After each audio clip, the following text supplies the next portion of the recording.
Hello, everybody, and welcome back to the Her Hoops Stats podcast right here on the Her Hoops Podcast Network. I am Christy Winters Scott, joined this time by Jacob Mox. And Jacob, I know that you are super excited for the upcoming college basketball season on both sides, but on the women's side in particular. And you have really done a concise job with naming the top 25 mid-major coaches list. And first of all, welcome. We haven't worked together before, but I want Yeah, to welcome you. But I just wanted to preface everything by what we're going to be discussing today. But Jacob, you know what? Really great to meet you, sir. yeah, nice to meet you too. I feel like you've been here for much of the time I've been here, and we just haven't I haven't I I've know. done pods with, like, Calvin and Megan before, but never with you. Come on, man. Okay, it's the first time for everything. First but not the last. So let's rock and roll. I love that. You have really done a fantastic job of putting together a really tough list to put in order. Because I'm going to tell you what, when I was examining the list, I was like, wow, how do you move and shake them around? And that was pretty tough. But I think you did a really good job. What was your formula, if you will? Yeah, so when the award originally started in 2020, it was very unofficial. It Okay. stemmed out of an article idea, and then it became an actual award that we kind of treat as we would treat any other award, treat like a Naismith award and give it like all the attention we can. So originally it was basically just me looking through in like November of 2020, looking through all the stats for every mid-major team. Um, and then eventually, as we kind of started taking it more seriously and kind of giving it more um, kind of like professional attention, we've started to get input between people here at Her Hoop Stats, people that I'm close with, some former Her Hoop Stats folks over at the Nine Basketball where I do some editing, and really just trying to get a wide array of people's inputs in making this, just so that it's not it's not just me, Right. and the way it was in some of those the first couple watch lists in 2020. But yeah, so we like to look for efficiency, obviously, given being a stats outlet. Um, Sometimes, a 20-point scorer isn't going to make the preseason list if they're, very inefficient scores, or if they're doing that because, no one else is there to do it. So Uh, trying to balance things like that, trying to balance strength of schedule right. while also balancing, resources. This comes up a lot more on the coaching side, Okay. where it means something to go, 20 and 10 when you are, the smallest school at your conference, as opposed to being a perennial powerhouse and maybe you inherited some prestige from the last coach. So Okay. things like that, we Yeah. have to give a lot of consideration to as well.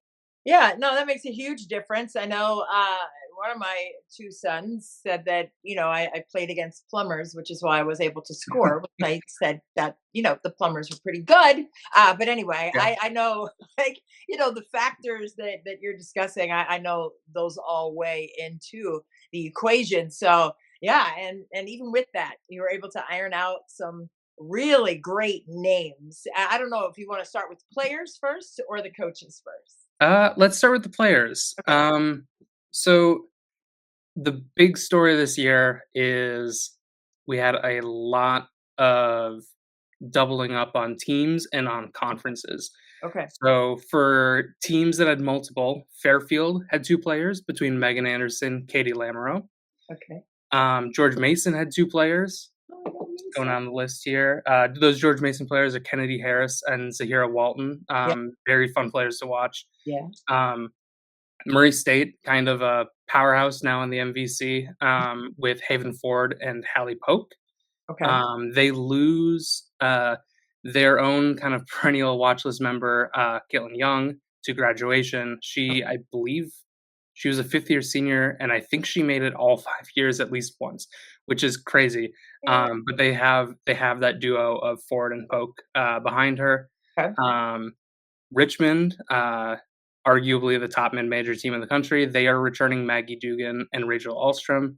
Yes. Very, very strong players. Dugan is just an unbelievably efficient forward, and Alstrom really complements her. Yes. Um, and then the big one, which we'll get into again when we get to the coaches, but South Florida. Right. Eden Battle, Katie Davidson, and Kirsten Lewis Williams. 3 transfers. The first time that's ever happened, and the second time a team's ever had 3 players. The last team to do that was Gonzaga 2 years ago when they were, if you remember, were good enough that they were able to host first round tournament games. They were. So Mhm. South Florida might be in a little bit of flux with Jose Fernandez now going to the WNBA, About that to Dallas. but the Yeah. players are there, so Mhm. maybe that'll be enough. So I'm excited to see what they're able to do. And then yeah, so that's it for the double ups. Um, I the fact that I think this is probably, yeah. So we had only 19 teams, 12 Oh, conferences. I think those are both lows, meaning that the talent, at least the top end talent, is concentrated to fewer teams and fewer conferences than in past seasons, which is weird. I okay. don't know if it's because of this being the first year Mhm. after the COVID year wrapped up and we had more players graduating than normal, but yeah. Mhm. Yeah, no, that's incredible because I will say, when you were speaking just about the teams in general, like Fairfield, I think they won 27, 28 games, the same for George Mason and Richmond. I mean, these are teams who found tremendous success. Richmond got a tournament win for the first time in program history last year. I was on the call for that game, and it was absolutely mesmerizing and amazing Yep. to watch how they were cutting you with slow cuts. That's what he said, like several cuts, like a duck pecking you on the leg. It doesn't hurt, but at the end of the day, it's going to leave a mark, man. And so, I mean, just the way that they are just fluid with their movements on the offensive side, but played obviously great defense as well. But Maggie Dugan, I mean, my goodness, I'm just perplexed at people coming up with defensive schemes to disrupt her because she's seen every single defensive scheme and is still able to operate in the way that she wants to operate. And I mean, she's a 3 level scorer, but she is just so wise in terms of where she takes her shots. But Richmond, I mean, just another great team. And then obviously George Mason, making the tournament and doing some great things. And plus, that's my cousin, Vanessa Blair Lewis, who's the head coach there. Hey, girl, if she's watching. But it's for me, Fairfield. It's not the first time that Coach Dudanis has done what she's been able to do there with her lineage of coaching in her blood, right? Her maiden name is Tebow. So Mike Tebow 3 times was named Coach of the Year in the WNBA, and her brother Eric was associate head coach here in DC, but is now associate head coach with the Minnesota Lynx. He was also a head coach here for the Mystics. So just to have Carly doing what she's been able to do there. I think they won, was it 28 games last year? That sounds right. Yeah. 28-5 or something. And But every year, like they've been able to like do so incredibly well and even crack into the top 25 at 25, like flirting with teams receiving votes several times over. So, the success of these teams is not just seen within their individual conferences, but it's being seen on the national level as well, not only cracking into the AP poll, but also getting into the tournament and winning games, like we said, Richmond did. So, I mean, I think there's a lot to be said for mid-major. I mean, especially now with the transfer portal, you said that there were 3 transfers at Gonzaga. And so I just think it's just really interesting to see how that kind of landscape has just changed things in terms of the mid-major game. What say you about how that has changed, right? The mid-major climate is something now that's seen in a different way. What way do you believe that is? yeah, I mean, the balance, it'll probably take a year or 2 to settle back to something steady with, like I mentioned before, with those COVID years now behind Mhm. us. Right. Um, but I think what I've been really excited to see lately is teams are getting creative and they're kind of collaborating in tough scheduling against each other to Right. get opportunities that sometimes a Power 4 school wouldn't be willing to take that risk. And they're a little bit more willing to in some cases, and we'll get to that when we talk about some of the top games early in the season, including a particular game out your way in Maryland. Yeah. But yeah, I think the scheduling is a big thing. Like, if I remember correctly, I believe Fairfield won 30 games 2 years ago and 27 games last year, or 28 games last year, Yes. and but that's not a step back. That they just really, really elevated their schedule in the non-conference to challenge themselves and get to a spot where they can contend for an at-large bid. So Yeah. No, I think Carly, I mean, she was at Minnesota. I mean, on the women's side, and not in the WNBA, but on the collegiate yep, level, Big Ten, with Lindsay Whalen. So I mean, she understands the assignment, right? And it's always about the people first, and she learned from the best. I know them very, very well.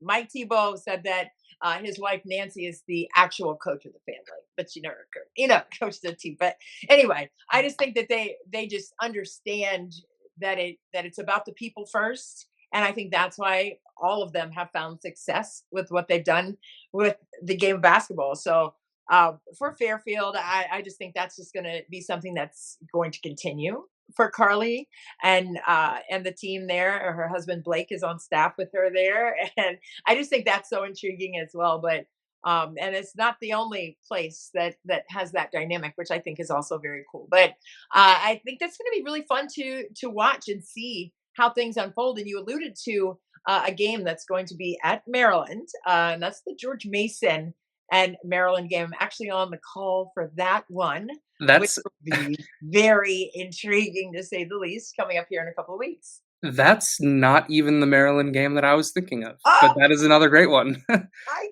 jumped too far. So I'm gonna let you. You know what? See, I'm a post player trying to play point guard right now. Let me just get out of the way and let you run things. What game are you talking about? I was talking about Princeton coming to Maryland.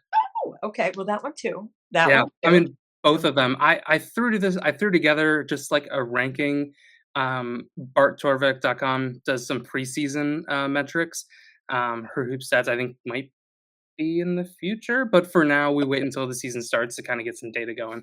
But Bart Torvik has some preseason ratings, and I just kind of threw that together to get a rating of the Okay. total talent in the game. So that's just like, great team versus great team is going to be a little bit different than a great team versus a bad team, obviously. And then the margin based on how close those two teams are together.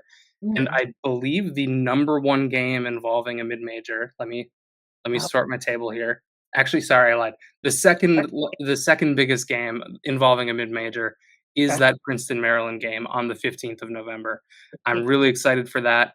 The Okay. one above it, and I mean, these are teams that we've already talked about a lot, but Richmond and TCU are going to be meeting Mhm. um, later in November.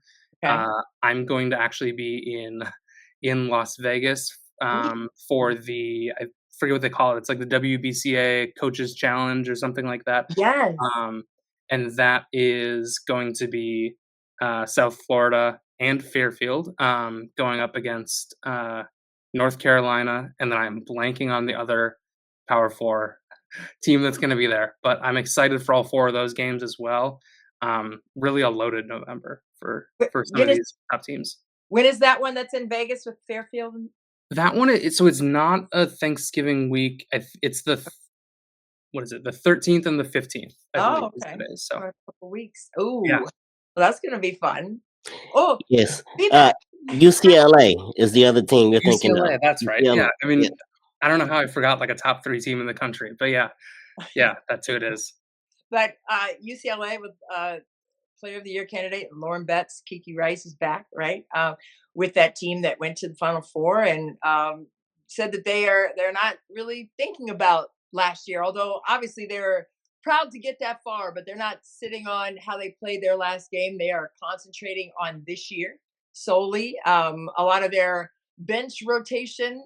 A lot of those players transferred, but they have their core players back and added some pieces, including Bet's sister coming in, Sienna, as a freshman. So apparently she's a dogged rebounder and everything else. But on top of that, I mean, that's a possession winning player there on the glass. So that's going to be fun to see how UCLA contends with the players that they're replacing off the bench, but also the returning players and what they learned in that deep run into the Final Four last year. But yeah, I mean, that's going to be fun out in Vegas, and I think that's going to be a real challenge. And again, you're looking at these mid-major teams, and we saw, like we said, Richmond winning their first tournament game in the history of their program against Georgia Tech last year.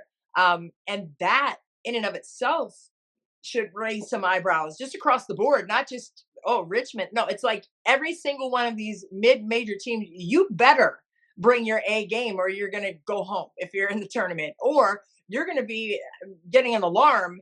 Your alarm clock's going to be ringing off the hook because you came in there and you were sleeping on these teams, but you thought you were just going to come in and get an easy win, and it's not, right? You're walking over, but you're limping back. That's one of my favorite lines in those movies from back in the day. You're walking over, but you're limping back because you can't come into that soft-minded, right? You have to be intentional. You have to come in and compete and be ready. I don't care who you're playing. It's how you're playing. That was always what I said as a coach. So I think when you're playing against these mid-major teams, you better be on your P's and Q's and dot all those I's and cross all those T's and dot all those I's. That's what I say when people shoot threes, and dot that I. But hey, you better be ready or you're going to get served. You're going to get served. So you better be ready to compete. Yeah, I mean, we can transition into coaches here a little bit on that topic. I know we talked about Fairfield and Carly Thibault-Dudanis already a little bit, but speaking to how they've got the program where it is, they have one of the most fun systems to watch in all of basketball with their run and gun and their they call their forwards road runners. They're not forwards, they're not centers. They want them fast and athletic and running the floor and putting pressure on teams in transition. And sometimes a different look is what it takes to knock down some of these top power forward programs. So I'm really excited to see what they can do. Also on the list, again, the coaching award is also has a lot of A10 representation. We mentioned George Mason and Vanessa Blair-Lewis. We obviously mentioned Erin Russell, who is the reigning winner from last season at Richmond. Cindy Griffin, kind of under the radar at St. Joseph's. I know that they lost Laura Ziegler to Louisville in the transfer portal. But I'm still excited to see how they're going to look this year. And then I think the one that probably maybe shocked some people on this list out of the A10 is Tamika Williams-Jeter. The team has had a lot of growth in the last couple of years. Some of that is self-inflicted, isn't the right word, but it's like a product of how her tenure started, where there were some lows to grow from. But the momentum is really promising. And I think that they could be sneaky in the A10 this season. Looking around some of the other conferences, Ivy League has their kind of top three, all of their coaches on the list. So that's Megan Griffith at Columbia, Carrie Moore at Harvard, love it, and then Carla Berube at Princeton. That trio of teams, the last couple of years hanging around the bubble. Harvard's going to look very different this year without the reigning mid-major player of the year, Harmony Turner. But still, I think that they're feeling very good. It's definitely a top-heavy conference, but those three are always entertaining. Some of the best mid-major games of the season are going to come in February and March, late in the season, in those conference matchups.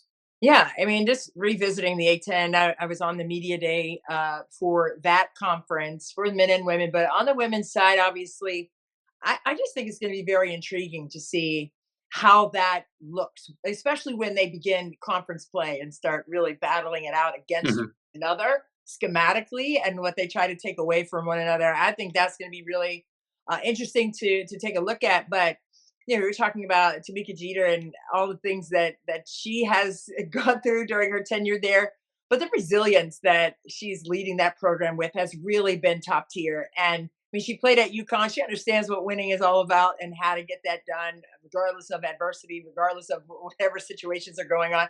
She understands the bottom line. And I think, like you said, that is a team to circle as an X Factor team that's going to come in and you better be ready to compete again against a team like that with someone like Tamika at the helm. And I think there was I didn't read it all the way through though, but I did see a headliner about her being examined in that way, and what we're talking about, just how resilient she has been with her leadership there. I know at media day she was talking about how they played UConn, and she was like, "Oh boy, like we have a lot to work on." But I think many teams had a lot of things to work on last year against them when they Yeah. obviously won the championship, and AZ Fudd being named most valuable player in the Final Four. But I think it's just really intriguing to see those seedlings, if you will, from a Gino Ariema and other coaches across the board as well. But to see players giving back and pouring back into the game the way that she is, and just staying dogged with that kind of mentoring of the young women on her team. And to me, that's always going to be the biggest thing. I mean, X's and O's is Mhm. fun. I mean, that's a means to an end in terms of wins and losses. But at the end of the day, it's all about the people, right? It's not the X's and O's, it's the Jills and Joes. That's why I always say you have to mold and really develop these young leaders mentally first. And then you do that with the X's and O's. But it's all about how you pour into these kids. And mid-major, I mean, when they went into those homes and recruited these kids, they were like, listen, this is what we do. I'm sure they didn't go in and say mid-major. I'm sure they came in and said, this is how we take care of people in our program. And I think that needs to be magnified more than the X's and O's and who they're playing, Power Four conferences and all of that, even though that's great. And I'm not begrudging that. But I think there's just such a bigger picture to what we should be discussing, as well as the Yeah. tactical side of the game. Yeah, exactly. I think that is a good kind of segue into Purdue Fort Wayne and what Maria Marcasano has done there. Right. This is kind of, it was shocking when I kind of found this stat in pulling this list. They last season won 27 games. Mhm. That is more than the prior staff won in a combined 5 seasons, Ooh which la is la la. Ooh. really, really crazy. And when you talk about going into kids' homes and recruiting them, whether that's, high schoolers or that's in the transfer portal, Right. when you're taking over a team that won 2 games the year before she took over, if I remember correctly, or maybe it was 7, I forget. But regardless, Yeah. they were not in a great spot when she took over. Not easy. Um, to get that level of buy-in and to increase the win totals while also increasing the difficulty of their schedule, is really just incredible. Sure. I think that they are going to be in an interesting situation this year. The main departure for them, if I remember correctly, is Lauren Ross, who was a great player. She was almost like tailing behind the watch lists last year, where we cut it down from 25 to 10, or I confused myself there. 25 to 15 to 10 to 5, and every time it feels like she was one of the last people out, last people out, last people out. Mhm. So it'll be interesting to see how they look in her absence this Yeah. season. But Yeah. if they can even, hold steady after losing her and like 5 other key contributors, I think that will speak almost louder than if, some other team on this list, gets 10 wins better, or not 10 wins better, but like, 4 or 5 wins better. Yeah. Um, yeah, and that also goes to some of the difficulty in balancing these things. Mhm. Like I mentioned before, um, injuries aren't always apparent in the stats. Hate that. Um, Yeah. yeah, injuries, graduations, transfers out of the program, Mhm. um, resources. Like, Yeah. if you're a coach at a lower budget school, you probably don't have the same recruiting budget as even some of the perennial mid majors are going to have. Right. So it's, Right. in for the players, it's a little bit more 1-to-1. 5 points is 5 points, but like 20 wins isn't 20 wins everywhere. So it's so much more nebulous, and um, we've had to make a very concerted effort to get a lot of input, a lot more input even than on the players' side, because of how nebulous a lot of these concepts are of buy-in, and even like X's and O's isn't always going to show up. It might show up like Not you can immediately. see that someone's like being very efficient and they're, taking advantage of the fact that 3 points is more than 2. There's stuff like that, but like, end of game scenarios is such a you can't grab that. You have to like either see it yourself or have, other coaches, some of their peers relay that to you, to kind of weigh that properly. So, Yeah, no question about it. No question about it. I just think, you were talking about, having 2 wins or 5 or 7 wins or something like that and sitting in someone's living room and saying, you can help us win more than that, right? And be that big impact for us. And as a coach, a former coach, me, who took over a program that was 0-21, albeit it was a high school team at my alma mater, so there was a lot of pride there, and like not having that be the case, yeah.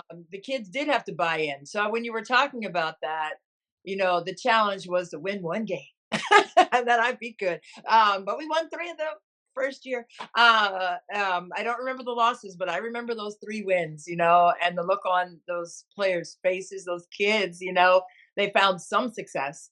And then the next year we won a little bit more than that. And then the next year it was 11-11, and then 19-4 with pretty much the same group. So it's not going to happen right away when you have situations like that. So there, like you said, to your point, does have to be some buy-in, but also it has to be some belief, and it also has to be some grit and some work put in. Like, we're not out here, just to be out here.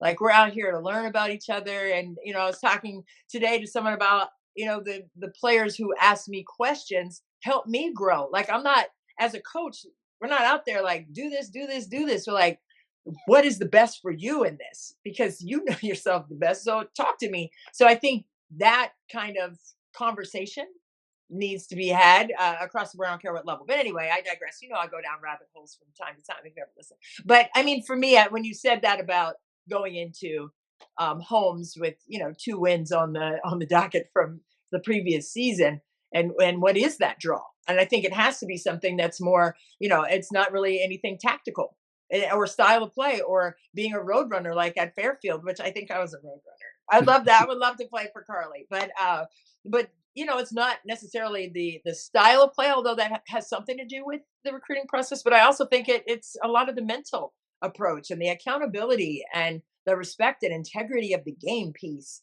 that I think stands out even more so in situations like that. But that just reminded me of stepping into a situation where they didn't find success no matter what they did. And they kept losing, kept losing, kept losing. And so it was hard to, pour confidence into them, because it was like, or even into me, because I'm like, dang, because I don't understand. Like, how does that feel? To be coming into a season not having won, right? Yeah. But then they were able to do it. So I don't know. I think there's a lot of the buy-in piece that has a lot to do with success for sure across any sport. But anyway, who was I know you had some names there, but you also deciphered them and kind of ranked the coaches in numerical order. Now, how did you do that? I know how you said you had the formula. So we Play actually, it for the coaches. so we actually, we don't have an official rank or anything like that. We keep an eye on it a little bit. But the list that we put out, we just, alphabetical by team. We don't need to give anything away there.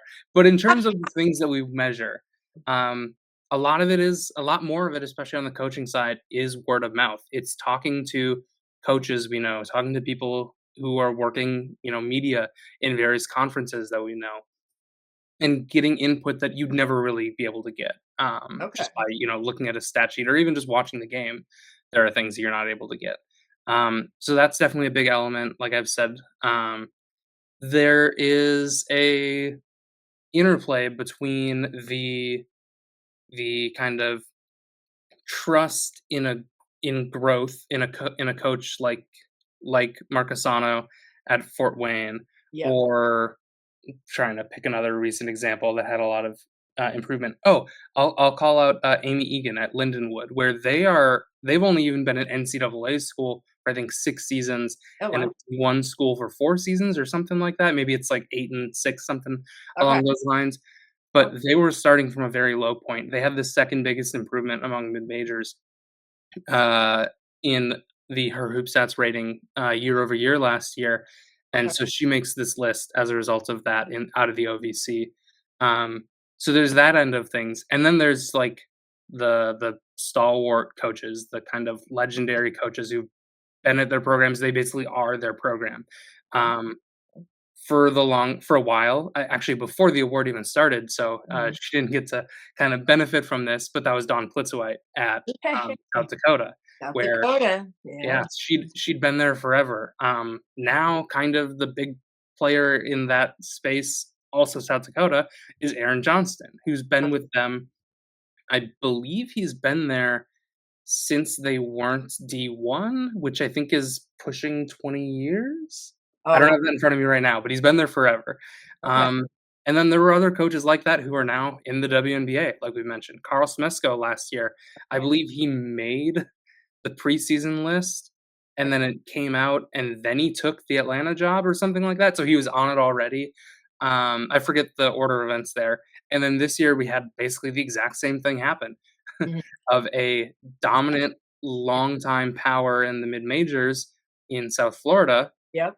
and Jose Fernandez taking his job in Dallas. So Right. that definitely shook up the leaderboard. It opened up another spot for Mhm. another candidate this year, which is nice. We get to recognize more people. But Yeah. um, yeah, it's really finding the balance between those two extremes.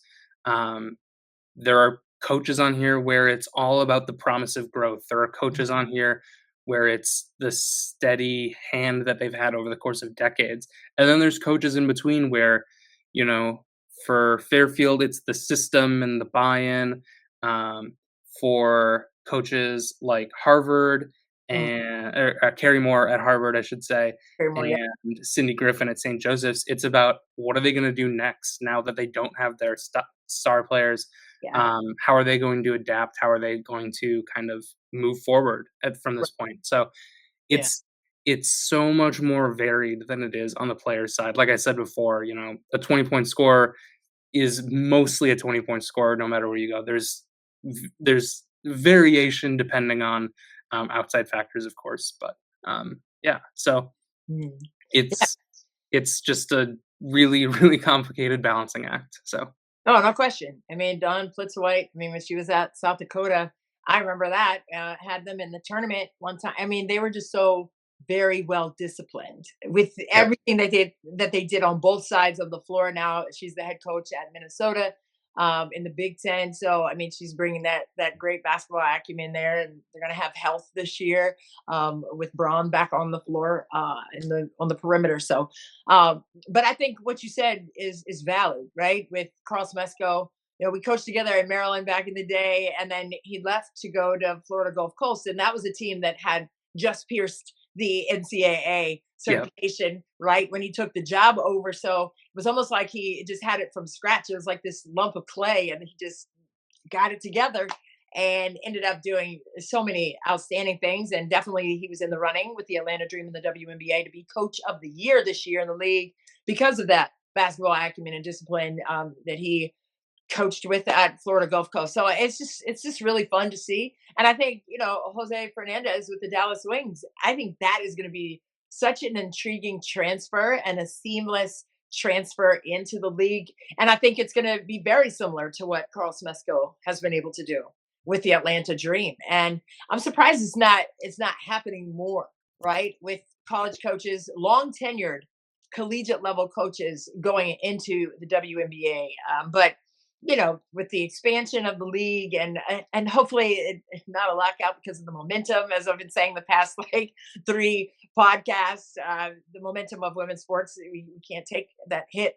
So hopefully they get it together soon, and mesh the conversations in a transparent way. But I digress again because there I go again, Jacob, down a rabbit hole there. But when it comes down to it, I mean, the game is growing in leaps and bounds, and I think the grassroots of it, whether it's AAU, whether it's high school, whether it's mid-major basketball, and then going into the WNBA. I mean, what is your take on the exponential groundswell in women's sports on the basketball side of things with that in mind, right? The AAU games just growing leaps and bounds. The grassroots high school, coaches pouring in, for no money. It's not about finances, but it is about the love of the game and the integrity of the growth of the game. But then I think that could be said also for the mid-major level, right? You're pouring in, you're not, like you said, having all those huge TV contracts, those huge contracts, whatever, for coaches. So they're not doing it for the money. The NIL budgets may not be the same, but the love of the game is the same. The integrity piece is the same, and the grace therein is the same. But what is your take on what that big picture, which I've been going to a lot in this conversation, but the big picture of that, what does that feel like for you, and where do you see that going and growing to? Yeah, I mean, first and foremost, I view it as a rising tide lifts all ships situation. Like, we don't need to see this massive growth and then just, you know, heap it all on the same 10 schools. It No. should be spread across the board. Yeah. And then as far as kind of the development pipeline goes, I grew up in Minnesota, so it's been it wasn't a basketball hotbed for the longest time, but the last, men's and women's, the last like 10 years or so, you have the Tyus and Trey Jones in Apple Valley. Yeah. On the men's side, Chet Holmgren, Jalen Suggs. And then you have, obviously Paige Beckers.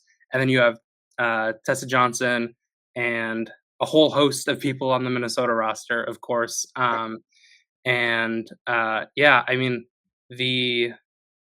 I've basically been able to see the state go from basketball friendly to like a basketball hotbed over the last like 10 years, and it's been really cool to see, and it is because of the investment. There's a lot of like the EYBL circuit games are coming to Minnesota Yes. on those stops, so stuff like that has, I think, gone a long way. Yeah, I mean, and that's what it takes, right? The continued exposure, right? And I think that that's what's going to continue to grow the game, the exposure at the grassroots level. And like you said, in Minnesota, the last 10 years, how that has seen this huge exponential jump. And I think you're going to see that in every state, right? Because of the interest, number one, but also, the parents. They're saying, like, you know what? This is great for leadership skills. This is great for character building. Wins and losses, I don't know. You don't add up. Like, I know for me, it's not, oh, my kid had 10 points or whatever like that. No, did my kid play hard? Yep. Right? Was that full effort right there? And not that I have a checklist and I talk to them after the game. I'm not that parent either. But I'm also not counting buckets and points like as impact, right? Your impact is your attitude. And I think that at the grassroots level is something that needs to be cultivated in a strong way, especially on the women's side. And I've seen it. And I think that is why the interest level is there, because you're seeing the leadership qualities in the WNBA players, standing in their space, speaking what they need to speak with their 10 toes straight down. And the boldness of that is something that is really beautiful to watch. And I just think you just have to applaud that, but you also have to cultivate that at a young age for these 10, 11, 12-year-olds. You got to pour into them more than, how to run a pick and roll and what defense you're playing and how to, guard gaps. Okay, that's fine, but that's such a small piece of the growth of the game. So I'm really, I get excited, obviously, because I can already feel it in my volume of my voice. But I just think it's just such a beautiful time for women in sports, and not just basketball, but just across the board. With that in mind, like, to continue to pour into our youth in that way, as leaders, and to tell them that it's okay. Like, all of them have a light. That's what I used to say as a coach. Like, you all have a light, right? But you don't need permission to shine it. Like, I don't need to say, hey, you know what? You have that light. You can go ahead and shine. Like, be you. Like, be love, be force, be passion, be all those things. But that's something that's, you don't need a written invitation, to hand to them every day, right? But you do have to invite that, and you do that by being yourselves. And I think that's what we've seen on the collegiate level with these NIL deals, being able to see who these players are as people. And I Yeah. think the transparency of that is what is going to continue to grow the game in that way. So What do you see on that front in terms of the marketability of players? I don't care if they're in the Power Four or in mid-major level, or even on the high school level now, which they are examining doing some NIL situations on the high school level for kids. So, what do you see moving forward in that realm of speaking? Yeah, I mean, I'm gonna answer this in two ways. They're selfish in that they are benefiting mid majors. One is that the pipeline in general being bigger, Okay. um, as more and more young girls and women are getting into basketball, for the countless reasons, and it is that investment. The number of teams isn't growing in college, or well, minorly, but it's growing at a much smaller rate than the number of players is, which means, again, selfishly for me, that means better players are ending up in the mid majors, even if better Mhm. players are also ending up at the high majors. Right. Um, and Right. then on a similar note, I there's been several times, just from like a personal brand perspective, Mhm. there are probably players out there who can build up their brand Mhm. before they reach college to an extent that, and this is probably a small overlapping Venn diagram, but Okay. there are going to be players who can sustain any sort of NIL from their brand to the Okay. point where they don't need to feel pressure to leave a mid major if they've already got that, I don't even know the right word for it, like cultural cachet, Okay. um, at I at, like it. at a Richmond. You don't need to bounce for a UConn to get on national television more, or maybe, again, this is a small Venn diagram of players, but, I think that, just the better control, or yeah, having more control over players' career is only a good thing, so. Yeah, and no doubt about it. And I mean, I know we're talking women's basketball, but I mean on the men's side, with G leaguers being invited back is driving me a little bit insane. There's a limit to things, and I think that's just very egregious. To have players who not only played 1 year on the collegiate level, but also 3 years in the semi-pro in the G League, and then come back and take a spot from a 2026 high school kid who's been working their butt off for years for an opportunity, but now you have to stand in line, or you have your hands on the rainy window looking in like, hey man, now you got a 30-year-old in there. Anyway, that's another story for another day, another rabbit hole. That's the third time's the charm, so that I can't do any more rabbit holes. But hey, listen, I know that's not necessarily going to happen on the women's side. And now with the COVID players who got their extra year, now that they have pretty much just exited because of their time has been taken up. I like that, and I like that they got that extra year, because that was just so horrible in terms of college athlete experience. So I'm glad that the NCAA gave them that extra year. But now with that out of the way, now you have this organic opportunity for these high school level kids to come in and do what they've worked so hard to do. So hopefully they get that fixed on the men's side, because I mean I feel my vein pulsating here, and that's never good. So I've heard. But I think for the mid major, I mean, are there any? I know you said that there were a couple games that you had earmarked and circled. Are there any other games specifically non-conference wise that you are intrigued by? I mean, basically the entirety of South Florida's schedule. They're Okay. gonna be facing UConn, Okay. Duke, Fairfield, Minnesota, Vandy, and I know I'm missing one, but I can't find it on this list. VMAC. South Carolina. Oh my gosh, Oh, and UCLA. What in the world is that like, I that's just an incredible schedule that, like, outside of being an AAC team in the era where UConn was in the AAC, yes. you just didn't see mid-majors have that kinda schedule, so. That's crucial. So, okay, with Jose Fernandez going to the Dallas Wings in the WNBA, remind me of who is stepping in there in his absence? Off the top of my head, I don't remember. I Sorry. actually don't remember their name, because the thing is we so the award does allow for interim head coaches, but Okay. on kind of a prove it basis, so we wouldn't include them on a preseason list. Um, wow, I Where's feel really BMAC? BMAC underprepared. has, tell BMAC. Hold on, Jacob. B-Mac, I know you're listening. So it's like he's like a magic. I have a magic wand. B-Mac, come on. B-Mac, where are you, buddy? Yeah, I am. Sorry. Oh no, it's all good. Who is taking over for Jose Fernandez there at South? And I drove all night. I got home at 5:30 in the morning, and so I'm fried. Well, So my let's see. my little tentacles are a little bent down today instead of yay. But I know they just announced it the other day. Let me hang on 1 second. Let me see. oh, thank you, B-Mac. Yes. But Jake, I didn't mean to put you on the spot. I don't like being on the spot, so I'm sorry about that. The assistant, Michelle Woods Baxter. There we go. That's right. Yep. There we go. There we go. Thank you, B-Mac. You're always on time. Look at B-Mac. Boom, boom. You know, that's what I'm here for. You know. I love it, B-Mac. Thank you, honey. Listen, I think, with that non-conference schedule, it's going to be, it's daunting. But again, going back to what I said a while ago, it's not who you're playing, it's how you're playing.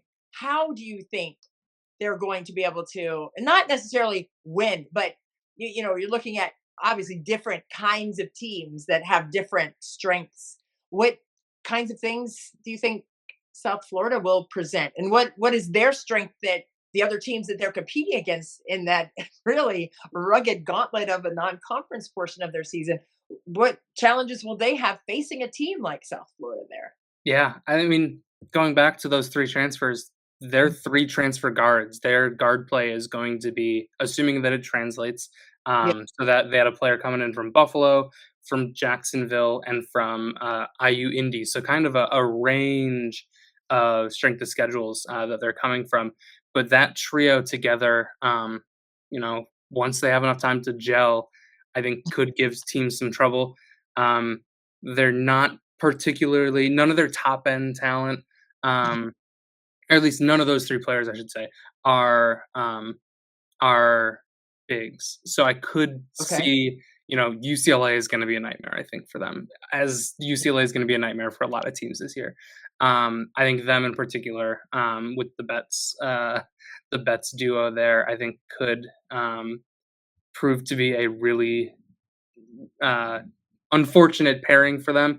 Tough match inside. But yeah, I think their guard play from those three transfers is going to have to carry them. So. Yeah, you have to have experience. Obviously, we've seen that in the NCAA tournament, right? Guards win in the postseason, and obviously, you have to have great post play, and it's great to have a balance. But if you don't have solid guard play on the perimeter, and it's not just offensive prowess, you got to have some defensive stalwarts that can lock in on that side of the court as well. So I think that would be very intriguing. I think, like you said, with the experience level of the transfers, right, from the portal. Yeah. That are there on the perimeter for them. I think obviously, that's something that I'll definitely be looking for with that schedule that they have there. Oh my God, man. And with the new coach, but schematically understanding who the players are, knowing their personnel, it's not like it's someone new coming in, taking over. Yeah. So I think they'll stick with what they've been doing. And they've got a couple games early to get their footing too before they kind of get thrown into the fire. So they'll have FIU and LIU first week, and then they get thrown into Fairfield, UCLA, Duke, Minnesota, and then the winner of whoever is on the other side of the Baha Mar, or not necessarily the winner, the matching outcome between them and Minnesota of the other 2 teams that are there. And they've got a very brief rest with New Orleans, and then it's right back to UConn. So, and then Houston Christian, and then Vandy, South Carolina, and then Navy we haven't mentioned yet, has Zanai Barnett-Gay, and she just absolutely loads up the box score. Yeah, and I'm very curious to see what she can do against a team that by then they probably will have gelled pretty well. But a team that is so much in flux. I'm really excited to see how well she can carry Navy this season. Yeah, I saw her. It was that, and I'm such a coach at heart, I guess. Was that number 4? I don't know her jersey number. Let me get that pulled up real quick. Oh God, that put you on the spot again, man. Yes, number 4. See, okay, good. Good I memory. put you under the hot light twice. I mean, golly, man, my bad. But no, they scrimmage or they had an exhibition game against Georgetown. My daughter plays over there. She's in her 5th year at Georgetown, and they played Navy. And I'm like, man, this number 4 kid is on skates, and I didn't even like. I didn't even know like what you were talking about, how she could, be consistent with how she plays that way. I was very impressed, like the entire game, and she did it in a lot of different ways. It wasn't like, okay, she's just doing it in this one particular style. She Yeah, was doing it in like a lot of different way. I'm like, oh, she has that too in her back. Like, oh, okay, she's doing a lot of different things to get to her spots. But she was yeah, very calculated and intentional with where she got. yeah. Um, I mean, that was also not smart. not a. Oh, sorry. Go ahead. No, no, I was just saying I just thought it was very smart. Yeah, I mean, not a lot of 5'8" guards who average 8 rebounds a game, and that's before nearly 20 points a game, over 3 assists a game, nearly 2.5 steals a game. Like, there's very few players, just period, let alone in the mid majors, who are putting up that particular combination of stats. So Yeah, and it's the way, like I love numbers, but then I'm like, how are you getting that? yeah, Right? How are you getting those numbers? Or like what's your percentage of free throws, and not like makes or misses, but your percentage of production from the line. yeah, Like how much of that 20 points is there. But I think that's part of it. But I always like an advanced stat in terms of that. Like we're okay, 20 is great, but how are you getting those? Are you getting yep, downhill? Are you getting tagged every time you're coming off screens and then getting a piece of paint? Or are you shooting threes? Then your free throw numbers are going to be down because you're firing triple. So it's all obviously very intriguing to me. But for her, she did it in all those ways I just spoke yeah, of. I mean, she got to the line, she was banging in threes, she got to the midi, and she got to the cup. I was just like, golly. But then she could also defend, and they're super young. Navy is very young. I mean, they had a ton of freshmen yeah. um, that were She's in. only a junior still, so Say it again, honey. I'm sorry. she's only a junior. Right. So Right. there could be another leap in her, and that is scary if I'm someone in her conference. Yeah, scary is the word of the week with Halloween coming up on Friday. Yep. But for her, yeah, for sure. I mean, she was dancing around out there, even under heavy duress. Was able to make contested shots. That's a measure of a great player to me. I'm like, you do everything you can defensively, and you're where you're supposed to be defensively, but she's still cashing in from all Yep. 3 levels. So I was very impressed with her. So yeah, Navy definitely marked that team down. And that matchup too, South Florida, I think that's going to be busy in terms of eyeballs on that contest, especially with the perimeter players we were just talking about, having that experience for South Florida. So yeah, oh my gosh, that's going to be fun. I have some games now. I need to go back and circle on my calendar and add some things to it. But is there anything else you want to leave the people with? The season right around the corner from it. It doesn't have to be mid-major, but any little storylines or anything you want to have as a parting shot? I I'd like to make a habit of throwing out some hot takes this time of year. Let's go. So I will predict Uh-oh. Richmond Okay. and Oh, I'm gonna predict Rich. I'm not gonna go as far as I could go. I'm gonna predict Richmond gets a top 4 seed and hosts. If I wanted to get real risky, I would say them and South Florida, given South Florida's opportunity to build those major wins. yeah. But Yeah. before I say that for real, I need to see how they kind of gel together. So No, Jacob, look, listen. Yeah, I'm not making any predictions, but you gotta stand 10 toes on all your stuff, man. What do we got? Maybe I will do a prediction. I'll do a prediction too, but only if you stand 10 toes on all of it. And you say, I don't want to go too far. Go all the way, run it all out. Squeeze yeah, all the juice out of the orange. We need all that. So talk to us. yeah. I mean, What are we gonna do? this year, yeah. So that would be the full the full send on that prediction. In the past, I've not had a great track record at these, but they're hot takes for a reason. I'll use that opportunity. Last year, I predicted that Nicaea prior would have a quadruple double, the first since Shaquille Hill had a couple back in about 2018-19 Okay. territory. Okay. Um, for anyone who doesn't know, who isn't poisoned by mid-major basketball the way my brain is, Nicira Pryor, Sacred Heart player last couple years, is now at Texas A&M. I'm really excited to see what she can do now.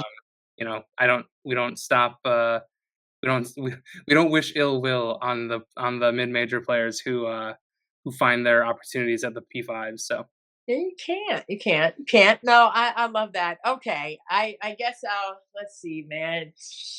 You said Richmond. That was yours to be a top 4 seed and host in the NCAA tournament. That was your prediction for them. yeah, Okay. I will see you on that and raise you. I don't know about cards or anything, but it's just the sentence I'm throwing out there because it's cute.